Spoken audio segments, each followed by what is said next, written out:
గుత్తా జ్వాల ఒక ప్రముఖ దినపత్రికకు ఇచ్చిన ఇంటర్వ్యూలో రాబోయే రోజుల్లో తాను ఖచ్చితంగా పెళ్లి చేసుకుంటా అని, అయితే తనకి కావలసిన మనిషి కూడా దొరకాలి కదా అని చెప్పుకొచ్చింది.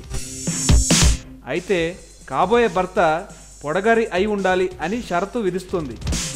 మీరు సినిమాలు చూస్తారా, ఎవరి సినిమాలంటే బాగా ఇష్టం అన్న ప్రశ్నలకు తనకి హీరో నితిన్ చాలా క్లోజ్ ఫ్రెండ్ అని, ఐ లవ్ యూ ప్రభాస్ అని చెప్తూ ప్రభాస్ కూడా మంచి ఫ్రెండ్ అని, బాగా హైట్ ఉంటాడని, హీరో నాని కూడా ఇష్టమే అని చెప్పుకొచ్చింది. అంతేకాదు ప్రభాస్ లాంటి హైట్ ఉన్నవాళ్ళు చాలా తక్కువ మంది ఉంటారు అని ప్రభాస్కి కితాబ్ ఇచ్చింది.